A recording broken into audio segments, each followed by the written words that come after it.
Sir గ్రామ స్థాయిలో నాకు ఇప్పటి వరకు అంతా సహకరించింది. నాకు ఎలాంటి సమస్య లేదు.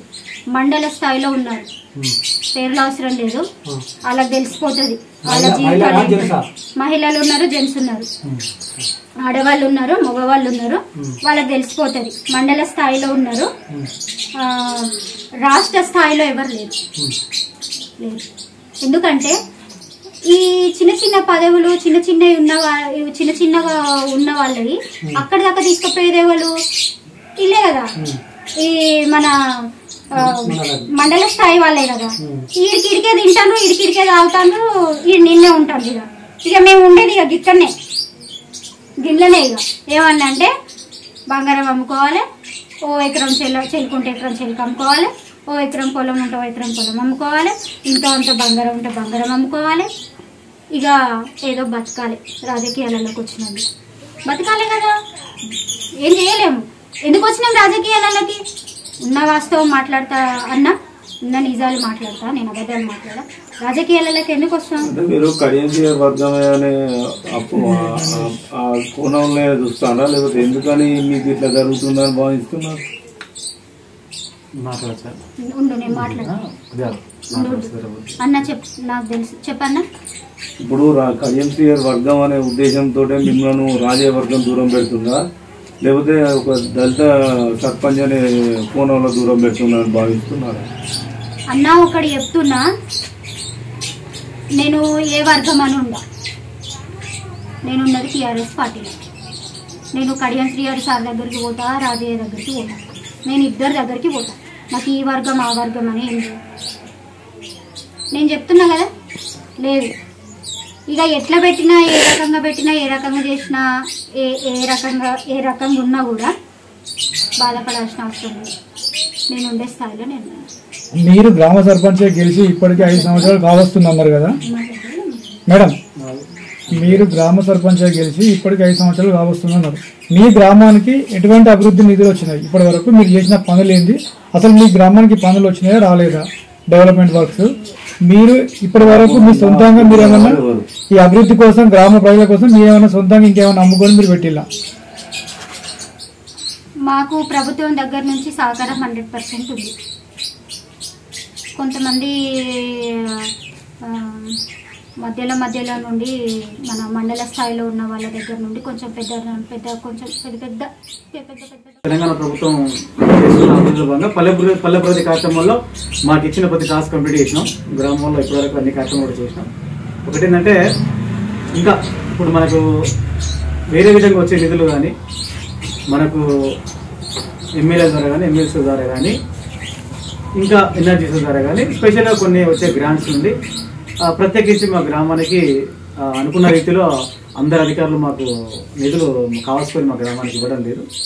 దానికి కూడా మండలంలో ఉన్న నాయకులు కొంతమంది అడ్డుపడ్డ రోజు కూడా ఏర్పడినాయి. అదేవిధంగా కొంత వ్యక్తిగతంగా కూడా మాకు సమస్యలు మండలి వల్ల కానీ, కాన్స్టిట్యూన్సీ వల్ల కానీ మాకు ఎదురైనాయి.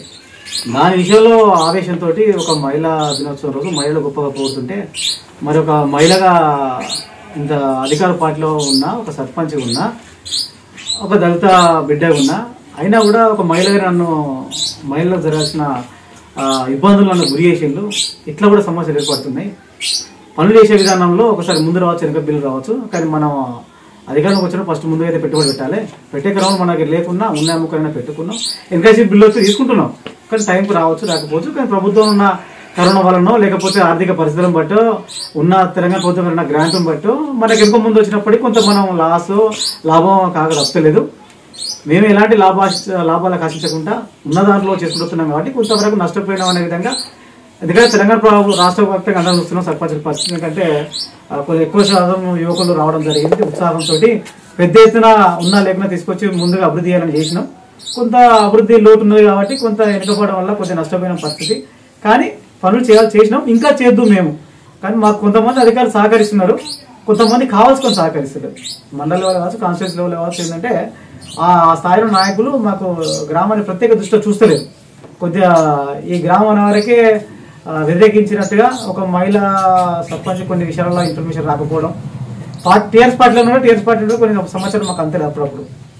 దాన్ని బట్టి ఇంత ఆవేశానికి రావడం జరిగింది. మళ్ళీ ఒక వ్యక్తిగా ఒక మహిళలు జరిగిన పరిస్థితులను బట్టి అంత ఆవేశానికి పోయింది. కొంతమంది మండల లెవెల్లో ఉన్న నాయకులు, మహిళా నాయకులు కావచ్చు, మగ నాయకులు కావచ్చు, కొంతమంది వ్యక్తిగతంగా మేము మానసిక ఇబ్బంది పెట్టి కాబట్టి మనసులు ఇట్లా ఉండొద్దు, అట్లా ఉండాలి, ఒక ఆడపుట్ట పెట్టినా మగపుట్ట పెట్టినా కుటుంబాలలో చిచ్చు పెట్టే పరిస్థితులు కూడా ఏర్పడ్డాయి.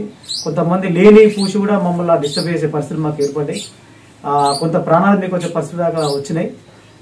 కావాల్సుకొని బ్లేమ్ చేసే పరిస్థితులు కాబట్టి కావాల్సుకొని చేసిండ్రు, ఫోన్ల ద్వారా చేసిండ్రు. మా దగ్గర ప్రతిదీ కూడా మనసులో ఫోన్ల ద్వారా చేసి కూడా మానసిక ఇబ్బంది పెట్టిండ్రు. ఇప్పటి వరకు కూడా మరి అందరికీ కూడా సమాన హక్కులు తండ్రి డాక్టర్ బిఆర్ అంబేద్కర్ గారు రాసిండ్రు.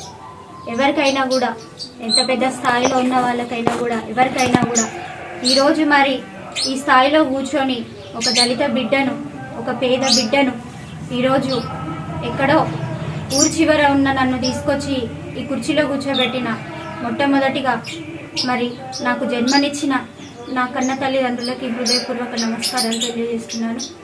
అదేవిధంగా ఈ స్థాయిలో ఉండి ఇంత ఇదిగా మాట్లాడుతున్నందుకు తండ్రి డాక్టర్ బిఆర్ అంబేద్కర్ గారికి హృదయపూర్వక నమస్కారాలు తెలియజేస్తున్నాను. అంబేద్కర్ గారే లేకుంటే, వారు రాజ్యాంగం రాయకుంటే నేను ఈరోజు ఈ స్థాయిలో కూర్చునేదాన్ని కాదు. కానీ నేను ఒకటి ఏంటంటే, ఎందుకు బాధపడుతున్నానంటే, తండ్రి అంబేద్కర్ గారు రాసిన రాజ్యాంగం ద్వారా అడుగడుగున ఎక్కడ కూడా సమాన హక్కులతో, సమాన నిజాయితీతో, నీతితో రాజ్యాంగంలో ఏదైతే రాసి ఉందో, తండ్రి ఏదైతే అంబేద్కర్ గారు రాజ్యాంగంలో రాసిండ్రో మరి అవేమీ కూడా జరగట్లేదు. అడుగడుగున అన్యాయాలే, అడుగడుగున అక్రమాలే. ఒక దళిత బిడ్డనని ఎక్కడ చూడు విలువ లేదు. నాకు ఎక్కడ కూడా ఇన్ఫర్మేషన్స్ కరెక్ట్గా లేవు. ఎందుకు ఇలా జరుగుతుంది, దేనికోసం జరుగుతుంది, అది కాదు కదా, ఆ పాలన కాదు కదా, అలాంటి పాలన చేయకూడదు కదా. మంచి వాళ్ళ పరువు ఎందుకు తీస్తున్నారు అని నేను ప్రశ్నిస్తున్నాను. మంచి వాళ్ళ పరువు టీఆర్ఎస్ పార్టీలో కేటీఆర్ గారి పరువు అందరూ కాదు. దయచేసి అందరికీ కాదు చెప్పేది, అందరినీ కాదు నేను అనేది కొందరినే. నేను చెప్పేది కొందరి గురించే చెప్తున్నా. టీఆర్ఎస్ పార్టీలో ఉండి, గొప్ప పార్టీలో ఉండి ఎందుకు విలువ తక్కువ బ్రతుకులు ఎందుకు బ్రతుకుతున్నారని నేను ప్రశ్నిస్తున్నాను. సమాజంలో బట్టలు కట్టుకుంటున్నాము, అన్నం తింటున్నాము, కుటుంబాలతో బతుకుతున్నాము. మరి ఆ కుటుంబాల విలువ ఎందుకు మీరు కాపాడతలేరని నేను ప్రశ్నిస్తున్నాను. ఈరోజు ప్రశ్నించాల్సిన అవసరం నాకు చాలా ఉంది. ఎందుకంటే ఈరోజు నేను ఒక విషయం చెప్పేది ఏంటంటే, ఒక ఆడపిల్ల బయటకు వచ్చి మాట్లాడాలంటే ఎన్నో రకాలుగా విమర్శిస్తారు, ఎన్నో మాటలు మాట్లాడతారు. కానీ ఆడపిల్లకు జరిగే అన్యాయాల గురించి బయటికి రాకుంటే మరి ఆ నిజం ఎలా తెలవాలి? ఎవరైనా ఏ రకంగా ఉన్న వాళ్ళైనా, చెడ్డవాళ్ళైనా కూడా వాళ్ళు మంచిగా లేకుంటుంటే, వాళ్ళ ప్రవర్తన మంచిగా లేకుంటుంటే, అన్నీ దాచుకుంటూ అన్నీ కడుపులో పెట్టుకుంటూ పోతూ ఉంటే మరి వాళ్ళకంటూ శిక్ష ఎప్పుడు పడాలి?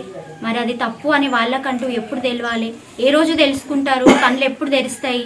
ఇంకా వేరే ఆడవాళ్ళకి కూడా సొసైటీలో ఇలాంటి తప్పులు జరగకుండా ఎప్పుడు దీనికి ముగింపు అనేది ఎప్పుడు వస్తుందని నేను అడుగుతున్నా. ఎందుకంటే నేను చెప్పేది ఒకటే, రాజకీయం ఎవరి హక్కు కాదు, రాజకీయం ఎవరి సొత్తు కాదు, రాజకీయం ఎవరింటి బంగారం కాదు, రాజకీయం ఎవరింటి డబ్బు కాదు, రాజకీయం ఎవరింటి సంపాదన కాదు, రాజకీయం నీ శరీరంలో నుండి వచ్చి నువ్వు అన్ని తీసుకొచ్చి పెట్టేది కాదు. అక్కడ రాజకీయం అనేది ప్రభుత్వం దగ్గర నుంచి వచ్చే ఒక ఏదైనా నిధులే కావచ్చు, నియమాలే కావచ్చు, అభివృద్ధి కార్యక్రమాలే కావచ్చు, ఏవైనా కావచ్చు రాజకీయం. మరి అలాంటి మంచి పాలనలో కూడా, అలాంటి ప్రభుత్వం నుంచి వచ్చే దాంట్లో కూడా మధ్యలో ఎందుకు అడ్డుకుంటున్నారు అని నేను ప్రశ్నిస్తున్నాను. దేనికోసం అరాచకాలు చేస్తున్నారు అని నేను ప్రశ్నిస్తున్నాను. కొంతమంది గొప్ప జ్ఞానవంతుల అభివృద్ధి వల్ల నేను చేస్తున్న కార్యక్రమాలు ఎన్నో ఉన్నాయి. కానీ ఎందుకు అడ్డుకుంటున్నారని ప్రశ్నిస్తున్నాను. కేసీఆర్ గారు అడ్డుకోమని చెప్తున్నారా? కేటీఆర్ గారు అడ్డుకోమని చెప్తున్నారా? చెప్పరు వాళ్ళు. ఎందుకంటే చెప్పే గుణం కాదు. నేను చెప్తున్నా, కేటీఆర్ అన్నదే కావచ్చు, కేసీఆర్ గారి గుణమే కావచ్చు. కేసీఆర్ గారు అంటే నాకు ఒక తండ్రిలా అంటుంది. చెప్పే గుణం కాదు. కానీ మధ్యలో ఉన్నోళ్ళ అరాచకాలు, మధ్యలో ఉన్నోళ్ళ కొంతమంది నీచమైన అజ్ఞానంలో బతుకుతూ రాజ్యాంగ విలువలతో జీవించలేని ఒక సౌట దద్దమ్మలకు నేను చెప్తున్నా, ఇప్పటికైనా మారండి, మార్పు తెచ్చుకోండి, బుద్ధి తెచ్చుకొని బతకడం నేర్చుకోండి. ఎవరి కుటుంబాలను డిస్టర్బ్ చేసే హక్కు మీకు లేదు. ఏ కుటుంబాలని మీకు చెదరగొట్టే హక్కు మీకు లేదు.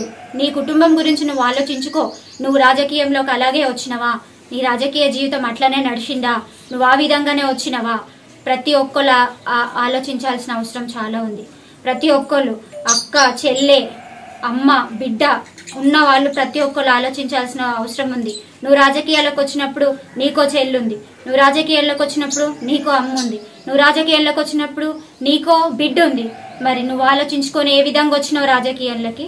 మరి నన్ను ఏ విధంగా, మమ్మల్ని అంటే ఈ సమాజంలో జరిగే అరాచకాలు ఏ విధంగా ఆడవాళ్ళకి జరుగుతున్నాయి? ఎంతో మంది వచ్చి నాకు కంప్లైంట్స్ ఇస్తున్నారు, మేడం అరాచకాలు జరుగుతున్నాయి, మేడం ఇబ్బందులు జరుగుతున్నాయి, మేడం నాకు ఇలాంటి సమస్యలు ఎదురవుతున్నాయి, మేడం పెద్ద పెద్ద ఆఫీసర్లు కూడా చాలా మటుకు నాకు మాకు ఇట్లాంటి సమస్యలు ఉన్నాయని చెప్తాను. పెద్ద పెద్ద చదువులు చదువుకొని జ్ఞానంతో ఉద్యోగాలు చేసుకొని డబ్బు సంపాదించుకుంటున్నాం, వచ్చే జీతాలతో డబ్బు సంపాదించుకుంటున్నాం. ప్రభుత్వం దగ్గర నుంచి వచ్చే పాలనతో ఎంతో అంతో వస్తే వాటితో మేము ఏదో రకంగా అభివృద్ధి చేసుకుంటున్నాం. నువ్వెవర్రా బాయ్ మధ్యలో ఉండి నాటకాలు చేయడానికి? నీకేమవసరం? చేస్తేనేమో కరెక్ట్గా చేయాలి ఎవడైనా కూడా, లేదంటే బంద్ చేయాలి. అన్యాయంగా అరాచకాలు చేసేటందుకు ఎవడు అని అడుగుతున్నా నేను. నీకేం హక్కు ఉంది? కన్నావా, పెంచినావా, పెద్ద చేసినావా, బాధలు పంచుకుంటున్నావా? ఒకరి తొత్తు గురించి నీకెందుకు అని నేను ప్రశ్నిస్తున్నా. ఒకరి శరీరాల గురించే కావచ్చు, ఒకరి ఆత్మ గౌరవాల గురించే కావచ్చు, ఒకరి ఆత్మ అభిమానాల గురించే కావచ్చు, ఒక ఆడ స్త్రీని ఇబ్బంది పెట్టడానికి నువ్వెవడిరా అని అడుగుతున్నా. నీలాంటి వాళ్ళు ఎంతమంది ఉంటే నాకేంది రాబాయ్? ఎవరుంటే నాకేంది? ఎవరినైనా ప్రశ్నిస్తా. ప్రశ్నించే హక్కు నాకుంది, నాలాంటి మహిళలకు ఉంది, నాలాంటి ఆడ స్త్రీలకు ఉంది. ఎప్పుడైతే ప్రశ్నిస్తామో, ఎప్పుడైతే మాట్లాడతామో, ఎప్పుడైతే బయటికి వస్తామో, ఎప్పుడైతే ఏది కష్టమో ఏది సుఖమో అని చెప్పగలుగుతామో అప్పుడే అన్నిట్లా సక్సెస్ అవుతాము. తప్పు చేయలేదు ఎక్కడ కూడా. నా 5 సంవత్సరాల రాజకీయ జీవితంలో ఎక్కడ కూడా తప్పు చేయలేదు, ఎక్కడ కూడా తలదించుకున్నట్టు చేయలేదు. నా భర్త గౌరవం దక్కించుకున్నా, నా గౌరవం దక్కించుకున్నా. అడుగడుగున ఎక్కడ పోయినా కూడా నాకు గౌరవమే ఉంది. ఏడ కూడా నేను నిప్పులాగానే ఉన్నా. నీరు ఏ రోజుకి నిప్పుకు చావు అనేది ఉండదు. నిప్పు దగ్గరకు వస్తే కాలిపోతారు, నీరు దగ్గరకు వస్తే మునిగిపోతారు. అదే నేను నా కుటుంబం అని చెప్తున్నా. నా తల్లిదండ్రులు నన్ను అట్లా పెంచిండ్రని చెప్తున్నా. నా తోడబుట్టిన వాళ్ళు నన్ను అట్లా పెంచుకున్నారని చెప్తున్నా. అదే చెప్తున్నా. రాజ్యాంగంలో రాసింది ఏంటి? మంచిగా రాజకీయం చేయమని చెప్తున్నారు, అవినీతిగా చేయమని చెప్తలేరు, అక్రమాలతో చేయమని చెప్తలేరు, ఒకరి కుటుంబాలను నాశనం చేయమని చెప్తలేరు. మానాలి అని చెప్తున్నా. సమాజంలో ఆడపిల్లలు కూడా మేలుకోగా తెచ్చుకోవాలి. 2 కళ్ళు కాదమ్మా, 3 కళ్ళు పెట్టుకొని బతకాలని చెప్తున్న సమాజంలో ఉన్న ఆడపిల్లలందరికీ, నా అక్కలకి, నా చెల్లెలకి, నా బిడ్డలకి, నా తల్లులకి అందరికి ఒకటే మాట చెప్తున్నా. ఆడదానికి ఆడదే శత్రువు అని చెప్తున్నా. ఈ రోజులలో ఒక ఆడదానికి ఒక మొగోడు శత్రువు అయితే ఒక ఆడదానికి ఒక ఆడది శత్రువు అవుతుందా? సిగ్గు చేటు నాకు చెప్పుకోవడానికి, అలాంటి దరిద్రపు ద్రోహపు ఆడ స్త్రీ గురించి చెప్పుకోవడానికి. ఏం బతుకుతున్నారమ్మా? ఎందుకు బతుకుతున్నారమ్మా? భూమి మీద అన్నం తిని బతుకుతున్నాం. 5 వేళ్లతో అన్నం తిని బతుకుతున్నాం, గడ్డి తిని బతుకుతలేము. కన్నోళ్ళ పరువు దక్కించిందే కదమ్మా ఆడది. కన్నోళ్ళ పరువు మనము హృదయంలో పెట్టుకోవాలి. బయటికి ఒక ఆడపిల్ల బయటికి వెళ్ళిందంటే 6 అడుగుల చింగులలో మన మర్యాద కాపాడుకుంటున్నాం. ఆ గౌరవం లేకుండా నువ్వు బట్టలు వేసుకుని బయటికి వచ్చి ఆ గౌరవాన్ని పోగొట్టుకునే నువ్వు ఒక ఆడదానివేనా అని నేను ప్రశ్నిస్తున్నా. అరాచకాలు చేసేదాన్ని ఒక ఆడదానివేనా అని ప్రశ్నిస్తున్నా. బిడ్డలు ఉన్నోళ్ళు ఆలోచించాలి, బిడ్డలను కన్నోళ్ళు ఆలోచించాలి. ఎందుకమ్మా జీవితాల మీద అన్యాయాలు చేసి మంది పొట్టల మీద కొట్టడము? అడుక్కొని తింటారమ్మా, లేకుంటే గుణపెంకల ఇంట్లోనైనా బతుకుతారు, గుడిసెలోనైనా బతుకుతారు, బంగ్లాలు కట్టుకునైనా బతుకుతారు. కానీ అరాచకాలు చేయొద్దని చెప్తున్నా. అరాచకాలు చేస్తే అందరు అరాచకాలకు అనుగుతారని మీరు అనుకుంటున్నారా? కొందరు అనగరు. ఎవరైతే అరాచకాలు చేస్తారో, ఎవరైతే అరాచకాలు చేయడానికి ఆడవాళ్ళు అరాచకాలు చేయడానికి ట్రై చేస్తారో అందరు ఎట్లా అరాచకాలకి గురవుతారు అనుకుంటున్నావు? నువ్వే రకంగా అయితే అరాచకం చేసి నువ్వే విధమైన చెత్త గేమ్స్ పాలిటిక్స్ ఆడతావో ఆ చెత్త గేమ్స్కి ఆ చెత్త పాలిటిక్స్కి పులి స్టాప్ పెట్టడానికి ఇక్కడ నా లాంటి కొంత వందల మంది పుట్టుకొస్తారు. నీలాంటి వాళ్ళు కొంత ముగ్గురు నలుగురు ఒక 10 మంది పుట్టినా నాలాగా నీతిగా నిజాయితీగా ధర్మంగా నాలాగా అన్యాయంగా బతకకుండా నీతిగా నిజాయితీగా బతకాలనుకున్నారు కొంత వందల మంది పుట్టుకొస్తారు. నేను ఖచ్చితంగా బల్ల బుద్ధి చెప్తున్నా. నీలాంటి వాళ్ళు ఒక 10 మంది ఉన్నా కూడా సిగ్గు తెచ్చుకొని ఇప్పటికైనా బుద్ధి తెచ్చుకొని జ్ఞానం తెచ్చుకొని బంగ్లాలు కట్టుకోకు, బంగ్లాల మీద బంగ్లాలు కట్టుకొని ఒక్కొక్క కార్లు 4-5 కార్లు బంగ్లాలు ఎవరిదంతా ఎవరి సొత్తు? ప్రజలు లేందే వచ్చిందా పాలన? ప్రజలు లేందే రాజకీయ నాయకులు పుట్టినరా? ఎంత పెద్ద స్థాయిలో ఉన్న రాజకీయ నాయకులకైనా ప్రశ్నిస్తున్నా, ప్రజలు లేందే రాజకీయ నాయకులు పుట్టినరా? ప్రజలు లేందే హోదాలు వచ్చినాయా? ప్రజలు లేందే సీట్లలో కూర్చున్నారా? ఎక్కడిది ఈ వైభోగము? ఎక్కడిది ఈ రాజీర్కము? ఎక్కడిది ఇదంతా?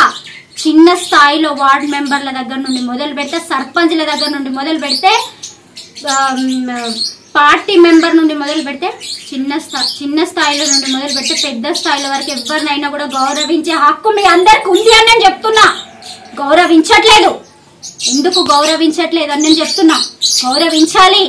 చిన్న స్థాయిలో ఉన్నవాడు కాదు, వికలాంగకుడు 2 కర్రలు పట్టుకొని నడుచుకుంటూ ఎర్రటెండలో పోయి ఓటేస్తేనే నువ్వు గెలిచినావు. మర్చిపోయినావు అదంతా. ఒక కాళ్ళు చేతులు లేనివాడు ఓటేస్తే గెలిచినావు. ఒక కాళ్ళు చేతులు ఉన్న అక్క, అన్ని రకాలుగా మంచిగా ఉన్న అక్క మాట్లాడితే ఓటేస్తే నువ్వు గెలిచినావు. ఈరోజు నువ్వు గెలిచినావంటే, ఈరోజు నువ్వు గొప్ప స్థాయిలో ఉన్నావంటే దానికి కారణం ప్రజలే. ఆ ప్రజలు వస్తే పక్కకు జరగంటారా? ఆ ప్రజలను దగ్గరికి రానియరా? ఆ ప్రజలకు కూర్చునే హక్కు లేదా? హోదాలు కావాలి, పార్టీ హోదాలు కావాలి, కుర్చీలు కావాలి. వచ్చిన తర్వాత చిన్న స్థాయిలో ఉన్న వాళ్ళు పక్కకు పోవాలా? నువ్వెవరు పొమ్మని చెప్పడానికి? నీకేం హక్కు ఉంది? ఈ ప్రశ్న నాకు నేను కూడా వేసుకుంటా. ఈ గ్రామంలో ఉన్న వాళ్ళంతా నాకు ఓట్లు వేస్తేనే నేను సర్పంచ్గా కూర్చున్నా. నాకంటే చిన్నవాడికి పెద్దవాడికి గౌరవించి నేను లేచైనా వాళ్ళకి కూర్చేస్తా. నువ్వెయ్యి అట్లా కూర్చి కోట్లు సంపాదిస్తున్నారు, లక్షలు సంపాదిస్తున్నారు, ప్రజల సొమ్ముతో సంపాదించుకొని బతుకుతున్నారు, ఓట్లతో బతుకుతున్నారు, ఓట్లతో సీట్లు గెలిచి కూర్చున్నారు. మరి ఎక్కడుంది ఆ గౌరవం? నేను మాట్లాడాలి. నాలాంటి వాళ్ళు కూడా మాట్లాడాలి. ఎస్, మాట్లాడితేనే రోజులు. నేను తప్పు చేయలే. తప్పు చేసిన వాళ్ళు బయటికి రారు. తప్పు చేసిన వాళ్ళు బయట మాట్లాడరు. భయపడి లోపలే ఉంటారు. నేను ధైర్యంగా మాట్లాడతా. 100ల మందిలో మాట్లాడతా, 1000 మందిలో మాట్లాడతా, లక్షల మందిలో మాట్లాడతా, కోట్ల మందిలో మాట్లాడతా. నేను ధైర్యంగా మాట్లాడతా. మిమ్మల్ని ప్రశ్నిస్తున్నా. ఏం చేస్తున్నారని అడుగుతున్నా నేను. మీరు ఏం చేస్తున్నారని అడుగుతున్నా. మీరు ఏం చేస్తున్నారు? బుద్ధి తెచ్చుకొని ఒళ్ళు దగ్గర పెట్టుకొని కరెక్ట్గా పాలన ప్రభుత్వం దగ్గర నుండి ప్రతి ఒక్కటి వస్తుంది. ఆ వచ్చింది కరెక్ట్గా ఒళ్ళు దగ్గర పెట్టుకొని మంచిగా చేసి ప్రజలకి సహకారం ఇచ్చి, సర్పంచులకి సహకారం చేసి గ్రామ లెవెల్లో అభివృద్ధి కార్యక్రమాలు చేసి ఒక తండ్రిలాగా, ఒక తల్లిలాగా, ఒక తోబుట్టులాగా ప్రవర్తిస్తేనే రాజకీయం చెయ్యి. లేదంటే చిల్లర వేషాలేసి, చిచ్చోర వేషాలు వేసి నా ఇష్టం వచ్చినట్టు నేను బతుకుతా అని వేషాలు వేస్తే ఊరుకునే వాళ్ళు ఎవ్వరు లేరు. అందరినీ గౌరవించిన వాళ్ళకే అన్ని హోదాలు, గౌరవించని వాళ్ళు ఎప్పుడు కిందికే పోతారు. ఇది మాత్రం ఖచ్చితంగా చెప్తున్నా, 100% చెప్తున్నా. తనను తాను తగ్గించుకున్నవాడు ఎప్పుడు కూడా హెచ్చించబడతాడు. మనం ఎప్పుడు మనలను మనం తగ్గించుకుంటామో మనం అప్పుడు హెచ్చించబడతాం. తగ్గించుకోకుండా ఎప్పుడైతే విర్రవీగుతామో, నువ్వు అనుకుంటున్నావు నన్ను ఎవరు చూడట్లేదు, నన్ను ఎవరు అబ్జర్వ్ చేయట్లేదు అని. కానీ నేను చెప్తున్నా, నిన్ను అబ్జర్వ్ చేసి నీ గురించి చెప్పే వాళ్ళు చాలా మంది ఉన్నారు. నీ ముందు మాట్లాడుతూ నీ వెనకాల తిట్టే వాళ్ళు చాలా మంది ఉన్నారు. ఎందుకు ముందు మాట్లాడే వెనకాల తిట్టే బతుకు అదొక బతికేనా? మనం బతికినామంటే సమాజానికి ఒక విలువ ఉండాలి, కన్న తల్లిదండ్రులకు ఒక విలువ ఉండాలి, తోబుట్టులకు ఒక విలువ ఉండాలి, కట్టుకున్న భర్తకు ఒక విలువ ఉండాలి, సమాజానికి ఒక విలువ ఉండాలి. రాజకీయం చేసినామంటే సమాజానికి ఒక విలువ ఉండాలి. దౌర్జన్యమా రాజకీయం అంటే? అరాచకమా రాజకీయం అంటే? దొంగతనాలు చేయడమా రాజకీయం అంటే? మీకు ఇష్టం వచ్చినట్టు మీకు ఎట్లా వస్తే అట్లా చేయడమే రాజకీయం అంటే? ఎవరు చెప్పండి ఇట్లాంటి రాజకీయం చేయమని? ఎవరు ఒప్పుకుంటారు ఇలాంటి రాజకీయాలకు? ఇలాంటి రాజకీయాలకు ఒప్పుకోవడానికి ఇక్కడ ఎవరు చేత కాకుండా లేరు. ఇలాంటి రాజకీయాలకు అంగీకరించడానికి ఇక్కడ ఎవరు ఏమీ లేకుండా లేరు. మంచిగా చెప్తున్నా, గౌరవంగా చెప్తున్నా. ఇంకా నా గ్రామాన్ని అభివృద్ధి చేసుకోవాలని నాకు చాలా ఉంది. ఇప్పటికైనా కూడా కళ్ళు తెరిచి ఇప్పటికైనా కూడా ఇంకా నా గ్రామంలో అభివృద్ధి కార్యక్రమాలు చేసుకోవాల్సినవి చాలా ఉన్నాయి. మంచిగా చెప్తున్నా. సహకరించకుండా నాకు వచ్చేటి రాకుండా మధ్యలో అడ్డుపుల్లలు వేసిర్రనుకో మీ జీవితానికే పతనం. నిన్న నుండే నేను కౌంట్ వేసిన. మీరు ఇంకా నిన్ననే చెప్పిన నేను, ఇంకా నిన్న నుంచే మీరు పడుకోరని చెప్పిన. పొద్దున లేస్తే రాత్రి అయితే మధ్యాహ్నం అయితే కనీసం మీరు కంచంలో అన్నం కలుపుకొని తినేటప్పుడు కూడా మీకు ఈ నవ్య గుర్తుకొస్తుందని నేను చెప్తున్నా. జానకిపురం నవ్య సర్పంచ్ మీ అందరికీ గుర్తుకొస్తుందని చెప్తున్నా. ఎందుకంటే మంచిగా మీ ఇష్టం, మీ బతుకులు మీరు ఎట్లనైనా బతకండి, నాకు సంబంధం లేదు. నా బతుకు నేను మంచిగా బతుకుతా. ఇగో ఒకరు బతుకుల గురించి చెప్పే హక్కు నాకు లేదు. కానీ అరాచకాలు చేసి వచ్చేటి రానియకుండా చేసి మధ్యలో చిన్న గేమ్స్ ఆడతారు చూసినావా? 100% చెప్తున్నా, మీరు నిద్రపోరు. మిమ్మల్ని నిద్రపోనియా పట్టుబట్టి నేను కూర్చున్నా. కేటీఆర్ గారి దాకా, కేసీఆర్ గారి దాకా పోతా. నా కేసీఆర్ గారు, నా కేటీఆర్ గారు పరువు తీస్తున్నారు. నీచులు మీరు. అందరు కాదు, కొందరే. నా పార్టీలో అందరు మంచిగా ఉన్నారు, కొందరే చెడ్డ నీచులు ఉన్నారు, గాడిదలు కుక్కలు ఉన్నారు. అందరి గురించి మాట్లాడతలేను. నా కేసీఆర్ గారి గురించి, నా కేటీఆర్ గారి గురించి అన్యాయంగా అనవసరంగా వాళ్ళ పరువు తీస్తున్నారు, బుద్ధిహీనంగా బతుకుతున్నారు. పార్టీకి రాజీనామా చేసి చక్కగా ఇంట్లో పడుకోమని చెప్తున్నాను. చేతనైతే అరాచకాలు బంద్ చేసి కుటుంబాలలో సిచ్చు పెట్టకుండా పసి పిల్లల్ని చూస్తే కూడా చొల్లు కార్చుకునే వెధవలు ఉన్నారు. ఏరా మీకు లేరారా అక్కలు చెల్లెళ్ళు? ఓ సోషల్ డిస్టెన్స్ లేదు చెత్త వెధవలకి. ఒక ఆడపిల్ల ఉన్నదన్న ఇంగిత జ్ఞానం లేదు. అరే బయటికి వస్తే నాకు ఒక బిడ్డ ఉంది, నాకు ఒక అక్క ఉంది, నాకు ఒక చెల్లె ఉంది అని ఆలోచించండి. ఎందుకురా మీకు మీరు చేస్తారు, ఇష్టం వచ్చినట్టు మీకు మీరు ప్రవర్తిస్తారు. కానీ వాళ్ళకి ఎంత మచ్చ, చెయ్యని తప్పుకు నరం లేని నాలుకలు నానా రకాలుగా మాట్లాడతారు. అమ్మలక్కలు కూడా ఓర్వలేక కూడా పూస్తారు, రాస్తారు. అలాంటి వాళ్ళకు కూడా నేను హెచ్చరిస్తున్నా.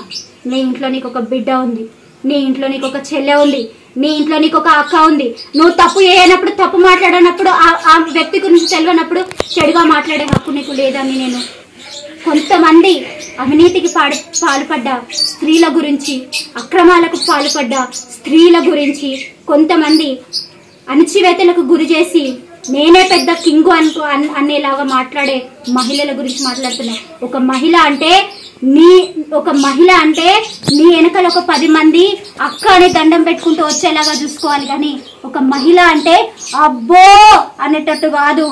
రాజకీయం అంటే ఒక అక్క అంటే, ఒక రాజకీయం అంటే, ఒక సర్పంచ్ అంటే, ఒక ఇంకా వేరే ఏదైనా కావచ్చు, ఏ హోదాలైనా కావచ్చు, వార్డ్ మెంబర్ స్థాయిల నుంచి మొదలు పెడితే ఏ హోదాలైనా కావచ్చు, ఏదైనా కావచ్చు, గొప్ప స్థాయిలలో ఎక్కడ ఎంతవరకైనా కావచ్చు. ఒక మహిళ అంటే దండం పెట్టుకుంటూ అక్క మాకొక తల్లిలాగా, మాకొక అక్కలాగా, మాకొక చెల్లెలాగా అని దగ్గరకు వచ్చేలాగా చూసుకోవాలి. కానీ అబ్బో ఆమెకు టెక్కు బాగా, అబ్బో చూపించుకుంటది కులపిచ్చి, అబ్బో ఒక రకంగా ఓవర్ యాక్షన్ చేస్తుంది అనే ఫీలింగ్ తో రాజకీయం చేసి నువ్వు వచ్చి కాలు మీద కాలేసుకొని మంచి వస్త్రాలు వేసుకొని వచ్చి బిల్డప్ ఇస్తే అక్కడ నీ ముఖం ఎవరు చూస్తారని నేను అడుగుతున్నా. ఈ రోజు నా ప్రశ్నకి నువ్వు సమాధానం చెప్పు.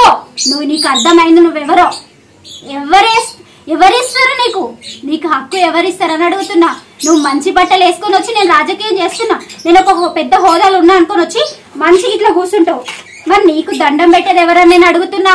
నీ వెనకాల వచ్చేది ఎవరని అడుగుతున్నా. ఒక 10 మంది అయినా వస్తున్నారా నీ వెనకాల? ఒక 15 మంది, ఒక 5 మంది అయినా వస్తున్నారా నీ వెనకాల?